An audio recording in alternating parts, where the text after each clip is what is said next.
My name is Clara Towson, and I'm a friend of the show. Boom. I am Francisca George, and I'm a friend of the show. Perfect. Hi, my name is Susan Leemans, and I'm a friend of the show. Boom. Yeah. My name is Zainab Sammaz, and I'm a friend of the show. Boom. Hey guys, my name is Sasha Vickery, and I'm a friend of the show. Boom. Hi, my name is Lloyd Harris, and I'm a friend of the show. Perfect. Hi, my name is Jan Faria, and I'm a friend of the show. Boom. Yes. Take one. Well done. Hi, my name is Jasmine Paolini, and I'm a friend of the show. Wow, Jasmine, you got it in one time. Ready? Play.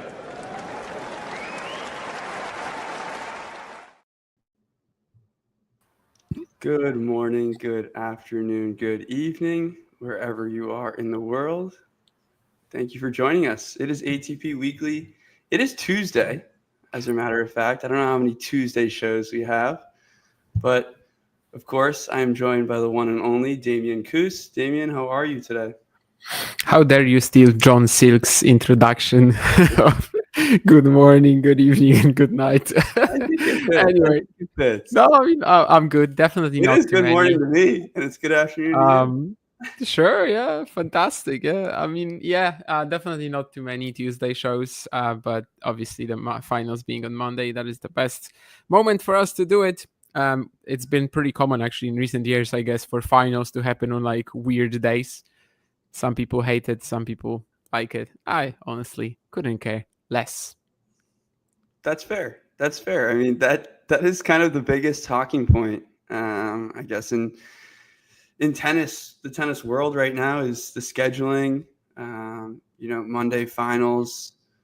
Did it live up to the expectation? Obviously not. Are we excited to be done with this kind of period? Probably as well. And will we have a Monday final again next year in Cincinnati? Probably not.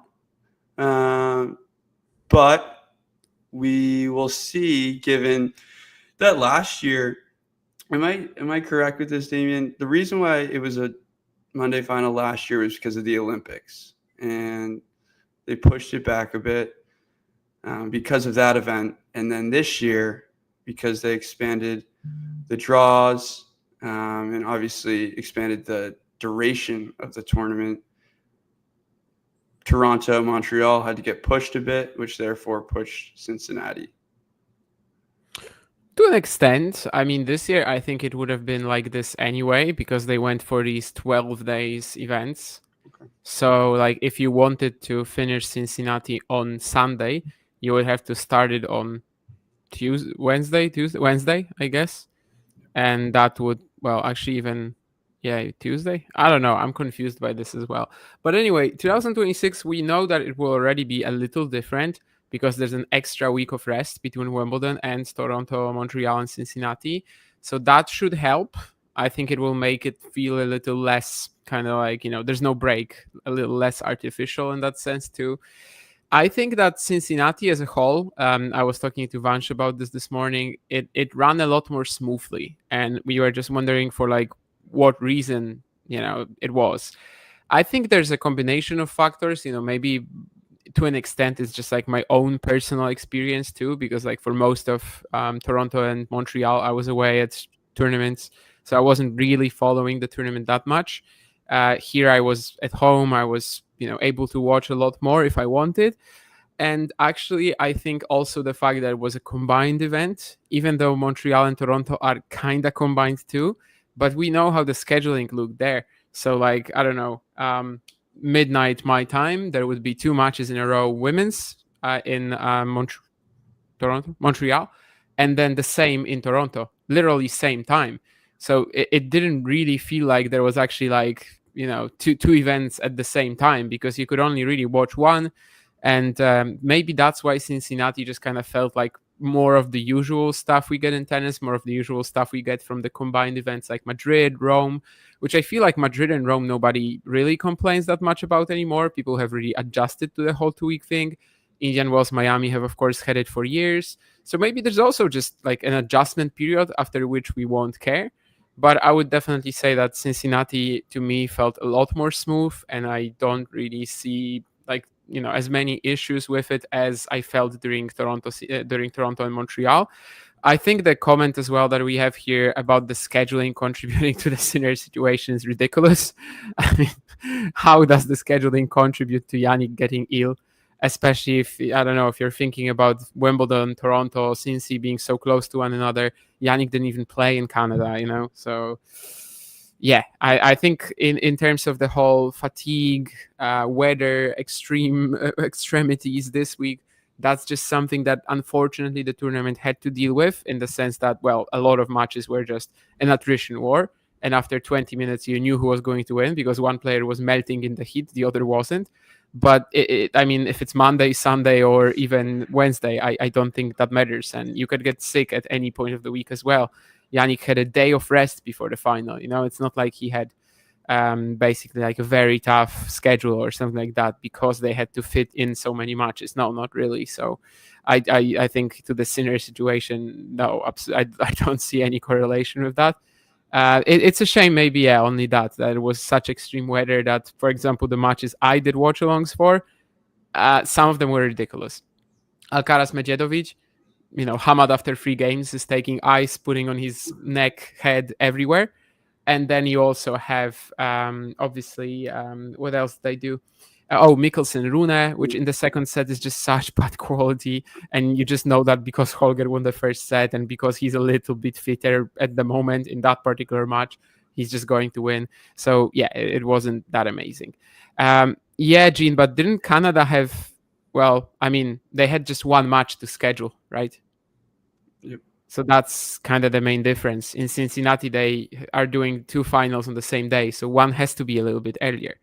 It obviously also didn't matter for Jannik's illness that, the final was scheduled during the day. Maybe it would have mattered if it went to like a long third set. Right. Yes, a tough bit of luck there, of course, not only for the tournament, but for Sinner. I think, like you said, the problem starts in Canada. And I think my biggest problem was, I think it was like come the quarterfinals, like you're waiting all day and the first match is at, scheduled for 7, first ball at like 7:15. And a lot of those first matches of the night were going 3 sets. They were like 2.5 hours. So that match passes. And by the time the second match starts, it's almost like 10:15, almost 10:30 Eastern time. And it's like everyone's left the stadium. It's almost like the second match isn't looked at as important. And I think that was a struggle for me because you're waiting all day and, there's no tennis at all during the day. And the same thing with Montreal. And the women's matches were starting just an hour before. So, yeah, it was, I think tough scheduling. Obviously not a big deal if you're, I don't mind watching a men's and women's match at the same time. That's ideal, but that was just a circumstance there. Cincinnati, obviously a lot of really good feedback about the renovations they did. They put, $250 million into it. And I guess one of the other qualms about Cincinnati was having no roof. Obviously, I was on site for both of the rain delays. I think it was Tuesday and Wednesday. And do you have any comments on that, Damien? Adding a roof? In terms of adding a roof, I mean, it would be nice, but so many outdoor events still don't have it. It's obviously a massive, spending issue as well. And these tournaments don't necessarily run all year round, right? You're not going to have these venues hold 5 tournaments a year. So it's kind of obvious to me that getting a roof, even though the hashtag is pretty funny, I don't think it's that obvious that a tournament should do it. I don't mind at all. I don't think the tournament was necessarily that impacted by the rain in the end. In terms of the renovation, though, that's a good point because like a couple of years ago, there were rumors about Cincinnati potentially moving someplace else, right? Because people were not satisfied with the standard of the venue. Of course, now you also get so many more matches and players joining with the whole Revolution and 12-day Masters. So they had to do something, and it seems like in that case, they really, they managed a very good job. and I don't think anybody was complaining about anything anymore. The venue is certainly fit to host events of this capacity, of this player draw as well. And I don't think we're going to see this ATP Masters 1000 event disappearing from the schedule anytime soon, which a couple of years ago was seriously a potential option. I don't remember what exactly the city was, but it was like something in the Midwest maybe that was supposed to be. Anyway, never mind. Something someplace. And basically, I don't think it's moving anymore. Right. I guess from a 10, actually, I want to do one last comment about the Heat. I just think this is such a tough time of the year, the scheduling. And going back to Washington, just for example, the first hardcourt event back, and I've always been like interested. I'm from the Boston area, but I'm like, yeah, I'm interested in going down to DC, but it's just always 95 degrees and just so hot. And obviously you make sacrifices. Like, yes, of course, I wanted to go to Cincinnati for a few reasons, the renovations being definitely one of them. But over I'm not even going to get into it, but given the climate change and global warming and whatnot, at some point it might become unbearable, but that's solutions that we need to find down the line. Reverting back to more of the tennis, of course, it's Tuesday. The final was yesterday. It was I'll say just that, if especially if global warming is progressing like that, and like every single season we are talking about this with New York as well, right? That in the US you just have that extreme heat, but also the humidity tends to be just the absolute killer. Of course, a tournament I was watching a lot more than Cincinnati last week was in Sumter, and I mean, that was just, when you look at the draw PDF where you have the reasons for withdrawals and retirements, 5 out of 7 are fatigue. And I don't think I've ever seen that. And literally it was just like in Cincy, half the matches were decided by whoever handles the brutal conditions better. So yeah, I mean, at some point tennis will have to do something about it, and it's probably going to be another rework of the calendar, just stay away from the places that are this hot during this time of the year. But for now, I guess we haven't really had moves like that described by the governing bodies. Right. Okay. Carrying on, I mean, I don't really know how we want to approach our takeaways here. I think Sinner Alcaraz, it stays the same for me. I know you and John did a preview on it, and I listened to it. I think kind of we're all in the same boat of, yeah, I mean, for me, it's hard courts where Sinner has his edge, and it's not really going to change for me much, but like you said, I'm not surprised if Alcaraz goes out and wins a match in straight sets. Nothing really big for me to take away. How about you? Just in that rivalry.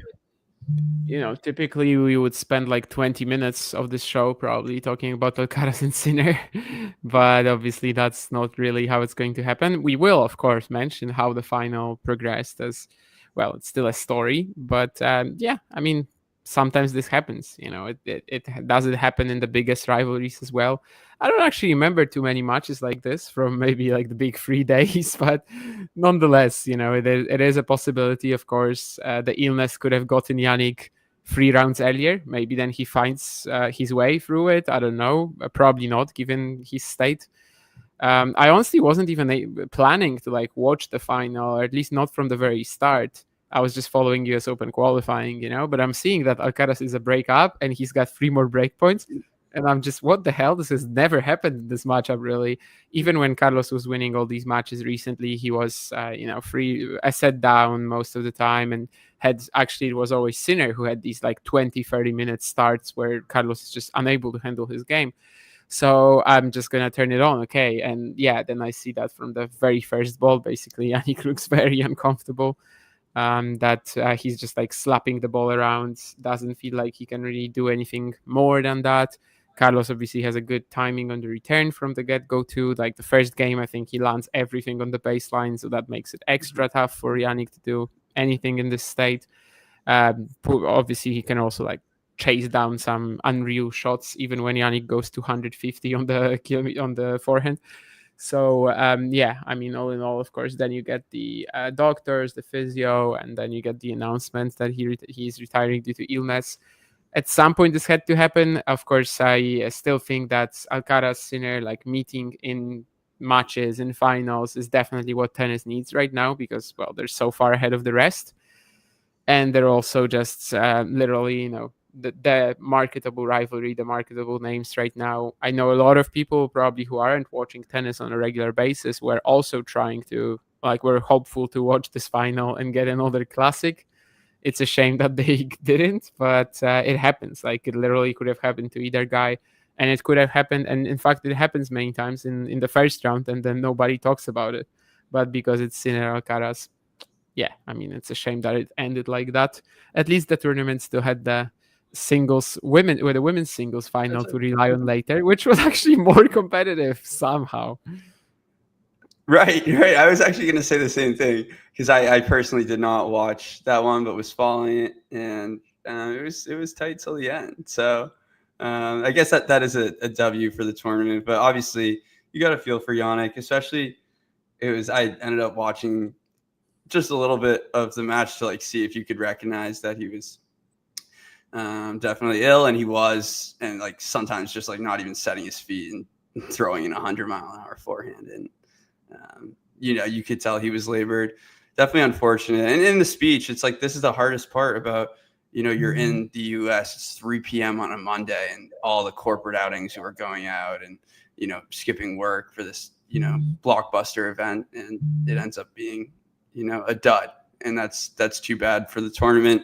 It kind of, yes, we live kind of on the digital world, but for me, seeing on Twitter, on X, that just so much, I guess, negative about Cincinnati, and this was kind of, just the scheduling in general, and that this was, kind of the final straw. But right, that's something you can't control, and you end up getting a really good women's final. So I think there's positives to take away there.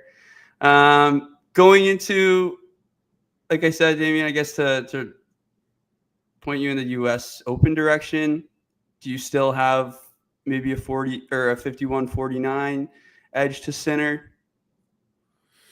Probably. I mean, first of all, this is an illness that I'm assuming won't be impacting him by the time we start New York. Some illnesses do, but if it's just something, I don't know, coldish and stuff like that, in a week he should be fine.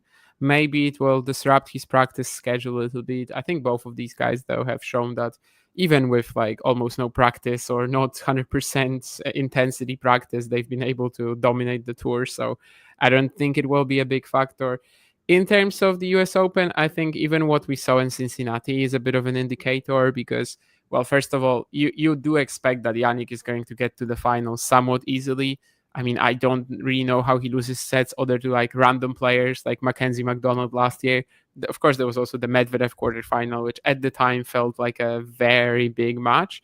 Right now, it wouldn't.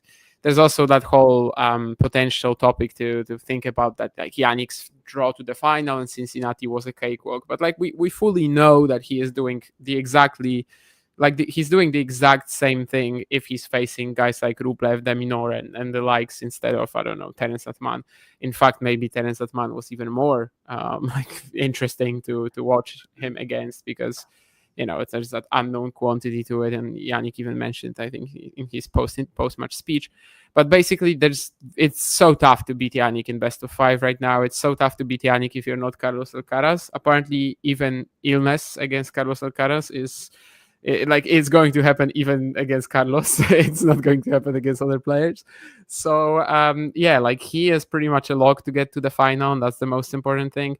Carlos will have his ups and downs. He will sometimes get himself into trouble. Sometimes, the other player will be doing well to get him there. And we will be watching his matches a bit more closely to see if he can grind himself out of these obstacles.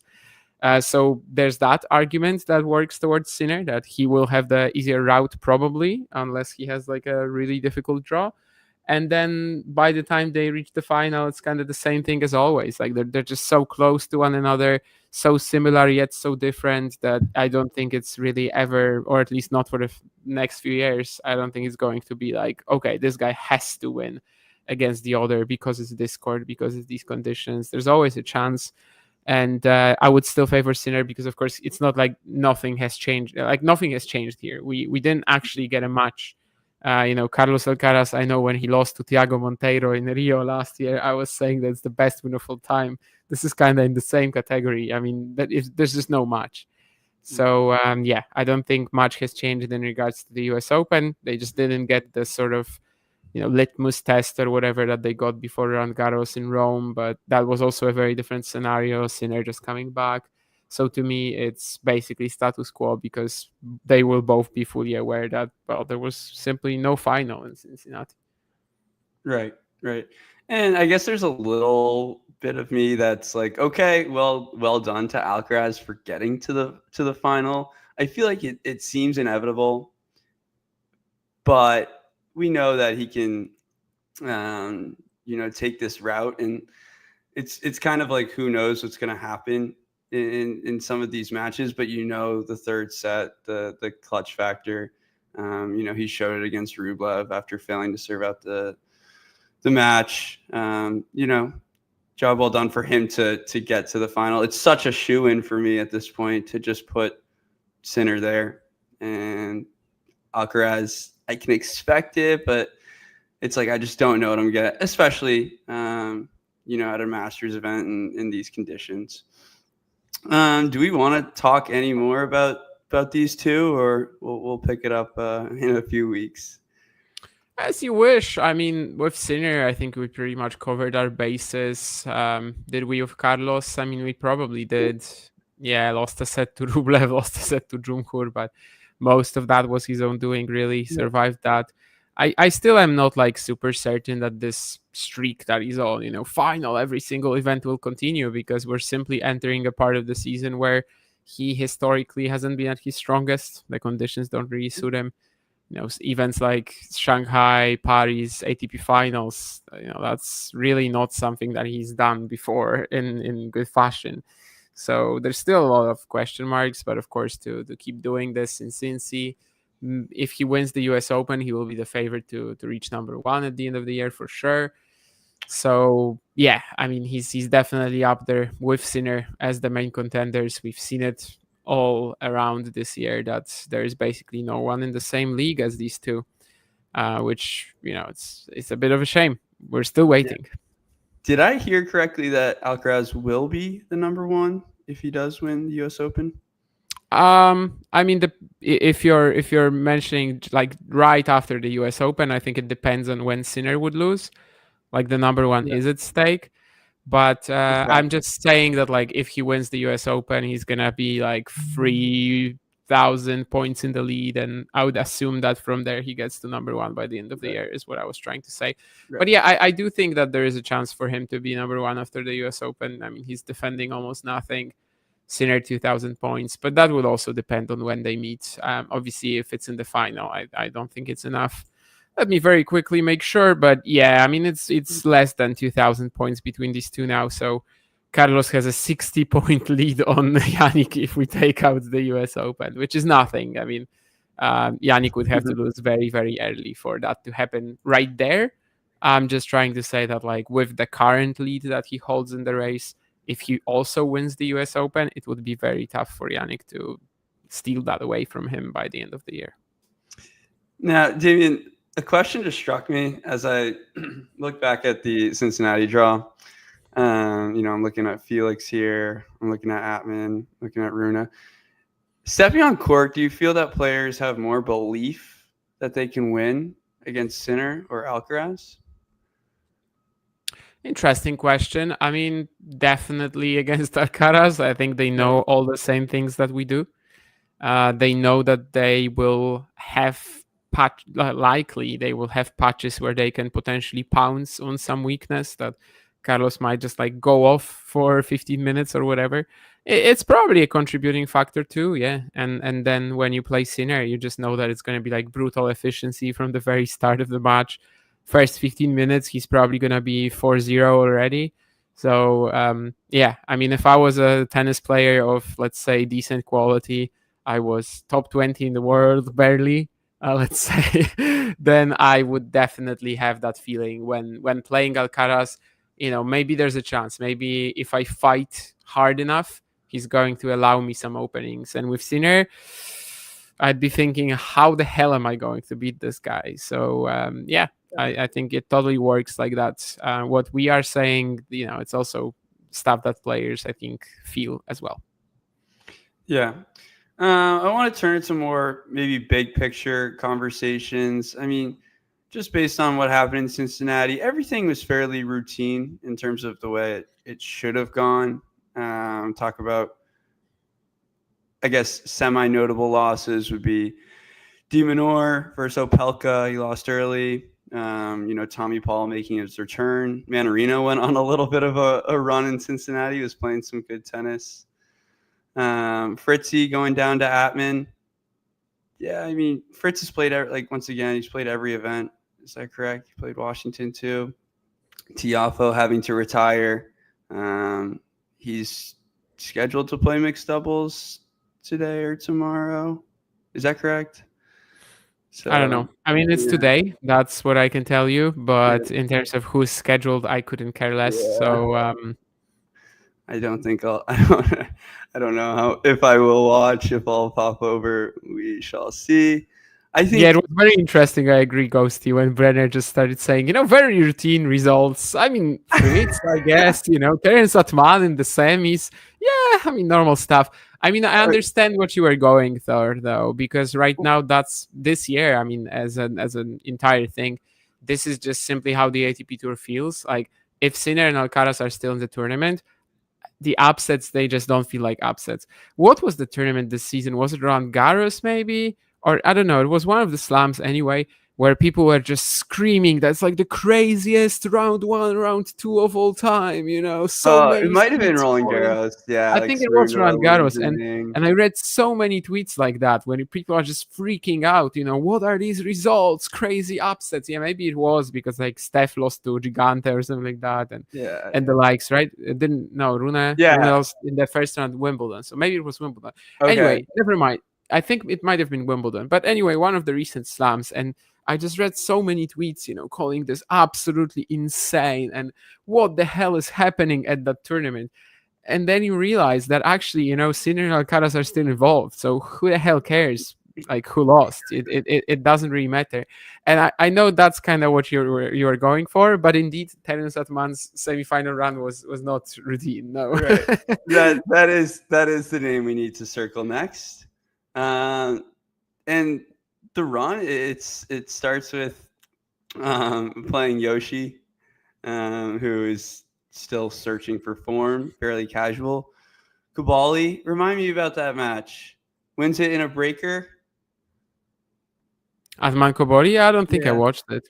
Yeah, I don't think I did either. I was at the Fonseca Atmane, and I did message you about that. And you talked about Fonseca lacking the chip return on this surface. And I was agreeing with you as well and adding that I just feel like against Atmane, he was just, blistering the ball. Kind of heavy topspin to the backhand, gets a look at a forehand, goes for it. And the backhand, I thought the backhand was really, really impressive from Atmane today. I mean, you talk about these courts, and I was actually thinking about this last night, having made the change. U.S. Open, just a bit grittier to me. I think the ball will bounce a little bit more. And the one thing we didn't talk about with Cincinnati is the courts. Another thing people freak out about is not being able to see the ball in the courts during the day. But also I think the Melbourne-esque look is aesthetic, but it just does put me in that Australian Open mindset, just super quick, low bouncing courts. But anyway, perfectly up Terence Atman's alley. I think the conditions played well. He talked about it. He's like, I'm not bothered by the heat. I'm not bothered by the humidity. Likes the quick conditions. I mean, Damien, from your perspective, seeing Atmane evolve on the Challenger Tour, obviously having this week. What do you make of it? I mean, this year it just didn't feel like there was that much evolution, really. Like he was still an all or nothing, hit or miss machine. Didn't seem like before this week that he would break the top 100. He was like 135-ish in the rankings. At some point, I think he was top 120, but he was still kind of at the same level as he was last year. And yeah, I mean, he's got just excellent matches from time to time. We've all seen it. I don't know, Rome last year or Roland Garros, I think this year, but you still watch him, 60% of the time, and you're like, okay, but this guy just doesn't really have the mindset for it. Like, just comes out, rips the ball, and yeah, whatever happens. Of course, there's also that whole, savant story, 158 IQ, which is not really showing in his play style. I mean, he's not the most inventive tennis player of all time, definitely not. But he does have the talent, definitely that quick service action, the net play, the forehand. There was that funny quote from his former coach where he mentioned like a junior match, which Atmane played just insanely and was hitting forehand winners left and right. And that after that one, Terence came up to him and said that one day I'm going to play like that against the world number one. And Atmane is just that kind of guy, I think, who's I don't think he's ever cared that much about just like adjusting or, whether his ranking is going up or down. I think he kind of believed in himself, and that eventually by just hitting that wall 150,000 times, even though it didn't break 149,000 of them, finally it's going to. So yeah, obviously now with over 400 points from Cincy, I would have to check how many you get from qualifying, but like 400 and change. Obviously this is going to keep him in the top 100 for a long time. And it's just ridiculous progress that was always possible for a guy like that. It just didn't seem this year like he was actually getting there because he was still as much of a hit or miss machine as previously. But yeah, I mean, the courts definitely played into his game for sure. I was pretty surprised by the Fritz win. Like, that's the one that I think was really good considering how solid Taylor tends to be. Rune, to me, felt like a perfect opponent for him. I mean, they're both kind of similarly sick in the head. And then with Fonseca, yeah, we've talked about this. It's like Joao played Tristan Schoolkate in Toronto, Montreal. I always get confused. Toronto. And it was basically the same match. I know Schoolkate is a righty, but yeah, if you can't handle that first serve from guys like that, and then off the ground, you're also pretty erratic. What exactly are you going to do to them? To an extent, I mean, Fonseca even struggled with this in Cincy against Buyukete. So that was also pretty good for Terence, I think. But he also gave a great showing against Sinner, all things considered. First set was literally unbreakable against the best returner on tour. So the story of the week in many ways, because like Alcaraz Sinner is kind of yet another final. So it's good to call him the Jakub Bobro player of the week this time indeed. I think I probably talked with Jakub about Atmane, but it was the very early days of Atmane, so I don't really remember what his ideas were, but he probably would have enjoyed them. I mean, the fearless net heavy game, it was always pretty fun.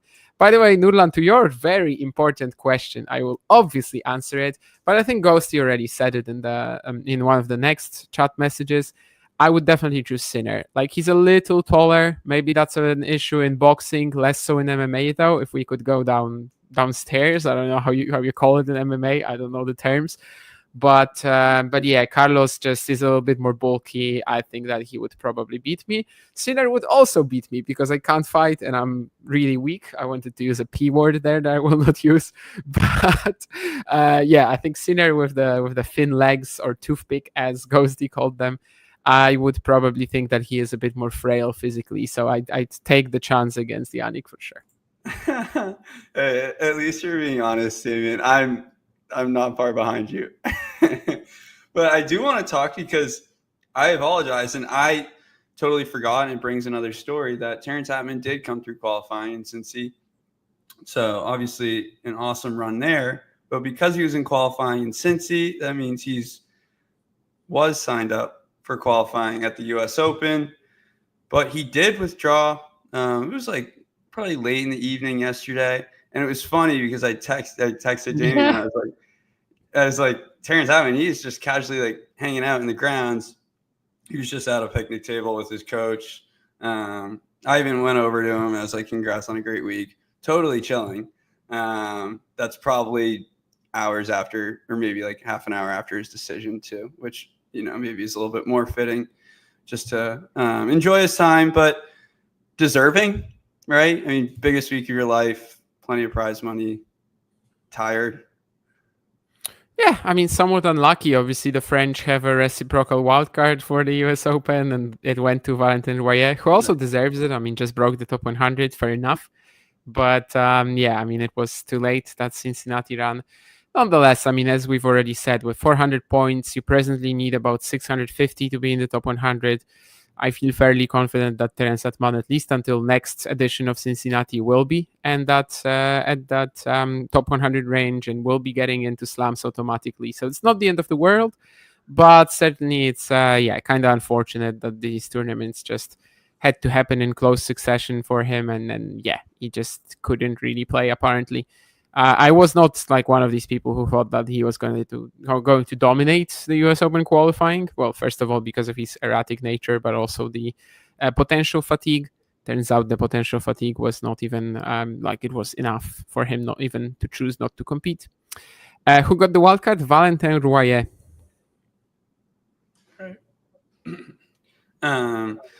Yeah, but I mean, you also have to think about, this better than me, but the Asian swing coming up, that's, those are once again really good conditions for him, quick courts most of the time. So extremely successful for him on the Challenger circuit. Yeah, 2023 around the Asian swing and Challenger, so like a little before the Asian swing on the ATP tour, but he won 2 titles in like 3 weeks, I think.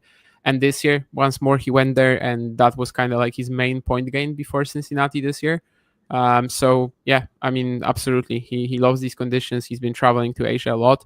You also mentioned something that I didn't know, that he said that like he doesn't mind the humidity, which I think is also quite important in Asia. So yeah, fair enough. It's going to be a good chance for him. These like 250s like Chengdu, Hangzhou. I don't know for which one he actually applied. I think these lists just came out. But yeah, I mean, I'm sure he's going to play that part of the year because it makes so much sense for him. Right. And yeah, he did say that. I think it was Chengdu. He's the first alternate for Chengdu. Okay. Right. Yeah. That just came out. Yeah, he did mention, I think it was after maybe like an evening match where he was just like, yeah, I love everything about it. And I don't know if that was like a little bit of, not hyperbole is not the word, but just like throwing out as many positive things as he can about the tournament. He's having the week of his life, and that did come out. So yeah, Terence Atmane, definitely, the story of the week in Cincinnati. A player I want to talk with you about, Damien, because I think it's fitting. He got his first Masters 1000 title, however many days ago at this point, 10 days ago. It was 2 Thursdays ago. It was Ben Shelton. I didn't expect too much for him in Cincy, just given the kind of hangover. It's been such a long few weeks. He did play in Washington, did lose to Davidovich Fokina quite routinely, but I'm just curious about where you see him going into the US Open. Yeah, I mean, Ben has been absolutely excellent at the slams. We all said a lot about like his big stage play and how, especially in best of 5 format, he is so much stronger because he can like allow himself for a little bit more. There at the slams, he's only lost to Sinner, Alcaraz, and Sinner. And I mean, you can kind of look at it both ways because these matches were not competitive, but at the same time, I think that makes sense. So yeah, I mean, Toronto, he pretty much did everything you would expect from him over this course of the Toronto-Cincinnati swing. First big title, it's massive, and now let's just hope that he can use it to be, a bit more of a contender at the US Open. I would love to see him play Sinner or Alcaraz again and actually make it a battle this time. Like, it's definitely something that is possible for him. The Zverev matchup, though, seems to be a bit of a pain in the ass for him.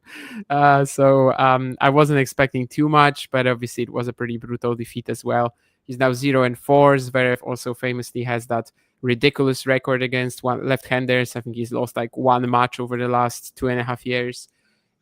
Maybe that's partially because we just don't have too many elite one-handers other than Shelton, but I still think it deserves a bit of a mention considering that well, Zverev has that insane backhand and it's super consistent on that wing. So tough to really do something to him there. I think Leonard Tien is the only left-hander he's lost to over like the last 2.5 years. So it's a big stat. It's like 30 wins and something. I think since losing to Hüsler at Davis Cup early 2023. So yeah, wasn't expecting much there for a number of reasons, I suppose. And Shelton will be hoping to avoid Alexander Zverev in his US Open draw.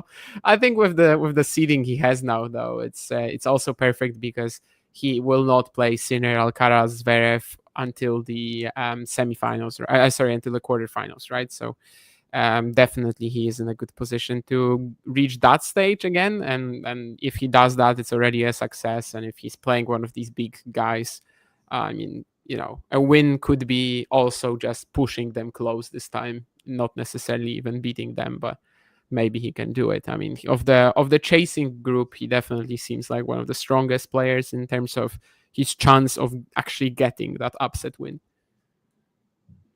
Right.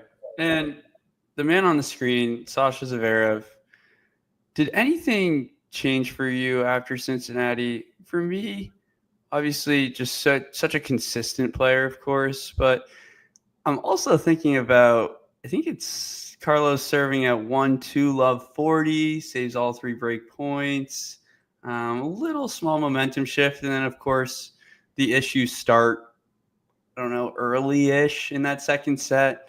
And, of course, it's a little bit nullified after that. But anything change going into the U.S. Open for your thoughts on Zverev? Yeah, I still don't think he's going to win the title. I mean, the issues remain, really. But was it a solid performance? Yes. Typically, I would expect him to maybe push Carlos a little closer. For maybe like the first time in the rivalry, really, it felt like Alcaraz was playing Medvedev, not Zverev.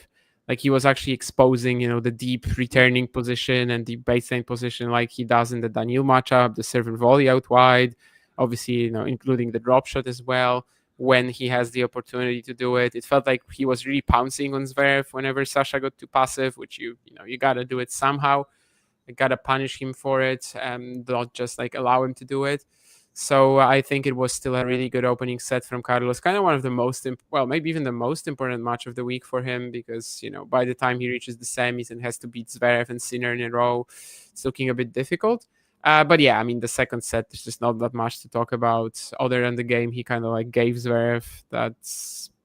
It just was like the Sinner final where you knew exactly what was happening and the chance that the underdog was going to make any sort of a push there was seriously compromised. Hopefully for Zverev, it's not going to be too long. And I mean, in terms of the effects of the injury, because for him, maybe it was even something more than the heat. I don't know. Maybe it was just the heat. No idea. Anyway, yeah, I mean, for the US Open, he's going to be somewhere in that second, third tier, but definitely one of the guys who we wouldn't expect them to step up if an opportunity presents. And that's the sad part for him. Right. I mean, I think there's maybe 2 more names that I want to mention with you. One of them being Holger Rune, a guy who just really hasn't had much consistency, hasn't had really many runs outside of Barcelona. Can't think of anything off the top of my head, but I would say underwhelming performance versus Atmane, but of course giving my flowers and props to Atmane because once again, just totally dominated by, his serve. Any sort of look that Rune had was quickly closed by Atmane. So, props to him. But Rune is just one of those players. I've seen him across the country. He's just always to me in person, one of the best athletes I've ever seen. One of the best movers, and he seems to really enjoy himself on court. What comes to mind, and I feel like you would agree, and it is more of a generic statement than anything, but he just goes for things that maybe aren't there and tries to out athleticism, uses athleticism to get out of certain situations when maybe it's not the best decision. And I just feel like it's a little bit of a repeated process. But I thought that was a really open, I guess, opportunity for Rune in Cincinnati. Went to the semifinal last year where he lost kind of a heartbreaker to Tiafoe. I think he served for the match. Had too much points, and Yeah. Francis had a Or was dead it net on court in Tiafoe one of serve, them. maybe, that he had 2 match points? But Yeah, I think so, but it was a dead net court in one of them. right, yes. I remember that was a night match. But yeah, it just seemed like a little bit of opportunity, and I feel like these conditions suit him well. Anything for you on Holger Rune going into U.S. Open? I mean, at this point, I'm kind of treating a week like this as a decent one for Holger, getting 3 wins. Just hasn't really been doing that recently. But yeah, even if I said earlier that by the time Atmane got to the quarters, I was just thinking, yeah, that's actually pretty nice. He could beat Rune because they're both so volatile and kind of similarly crazy. Yeah, still to lose it, like that, to basically like get blown off the court. I guess it just represents, the difference between someone like Rune and Sinner. And once upon a time, the former was supposed to be the better prospect, the bigger talent. Well, we'll see. I'm still not losing hope, but it's clear that this season, despite a couple of breakthroughs, despite a couple of big moments, is not really something that has like allowed Rune to progress further into his career now. For the US Open, I mean, he could lose in the opening round, he could reach the quarters, but I also have very little confidence in him actually beating Sinner or Alcaraz once he potentially gets there. At least there's always that chance that, I don't know, he plays an insane match, and he's pushed them close before. So maybe, but best of 5 as well, to beat one of them, it's just such a monumental achievement. Yeah, and I think this is his worst slam, if I'm correct. I don't think Rune has done much at the U.S. Open. I don't know. Obviously, the Nakashima loss is in my head. Oh, yeah. That was Djokovic lost round 1, but I mean, that was a very different Rune. Back in 2021, 2021. Yeah, I mean, well, I suppose so. Yeah, I mean, we'll see kind of how it's never really too much about his draw. I feel like, and does he step up to the plate? We shall see. Yeah, he's got 1 win at the U.S. Open. Pretty wild. That's crazy.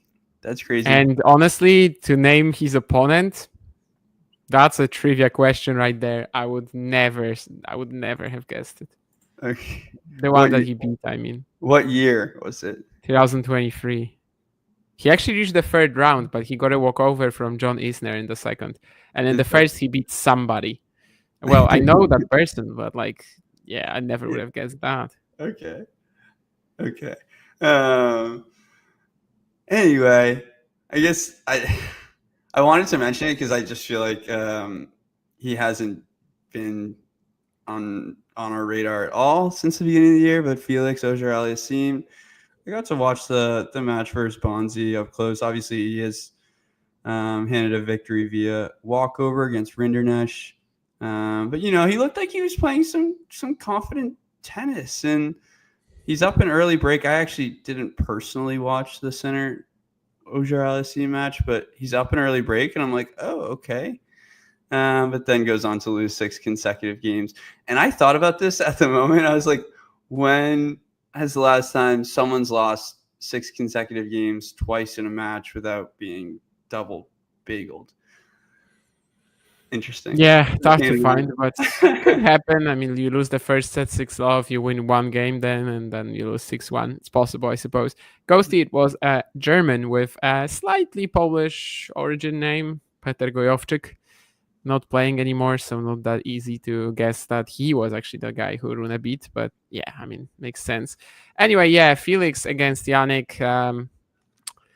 I mean, you come into this match having 0 expectations. You still think it's going to be marginally closer, at least, just, I don't know, it's a quick court, just hold serve 4 times or 5 times or something like that, but that doesn't happen. And you kind of have the feeling that Felix has exactly the same ideas going into this match. Like, there's 0 belief, there's 0 confidence. So fair enough. Fair enough is right.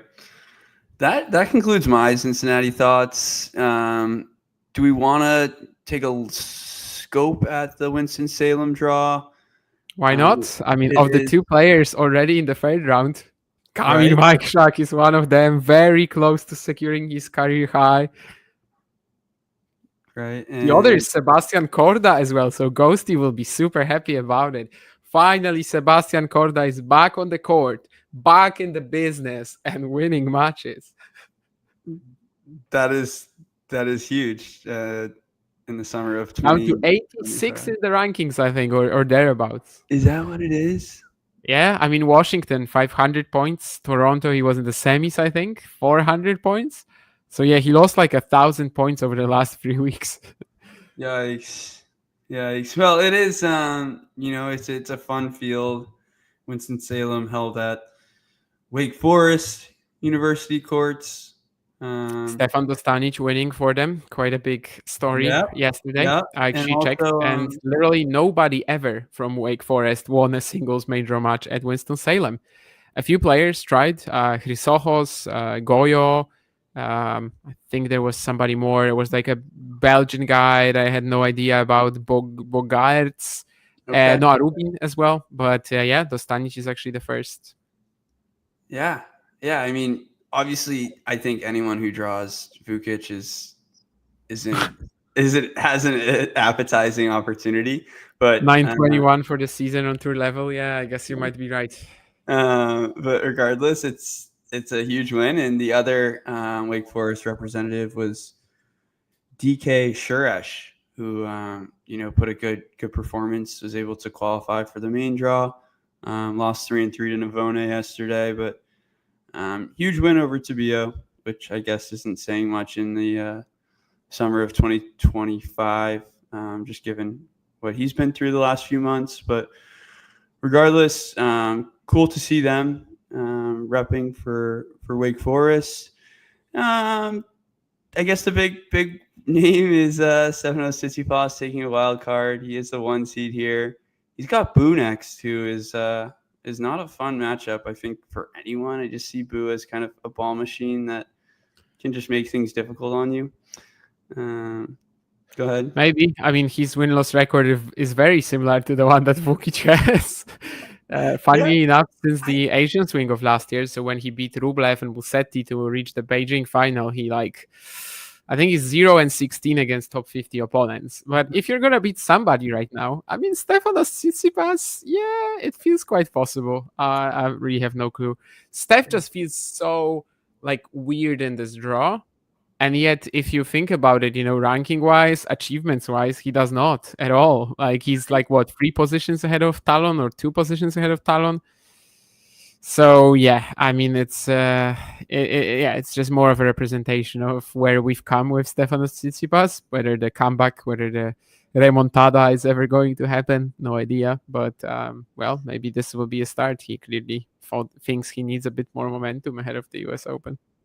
Totally. And I feel like I was on site for the Cincinnati match, and when they were matching up with Bonzi, I was like, yeah, that's not going to be fun for him. I feel like Bonzi sometimes just, goes nuclear on those quicker courts, and you're left stranded. But it was really fun to see Tsitsipas and Apostles close up, just bickering at each other.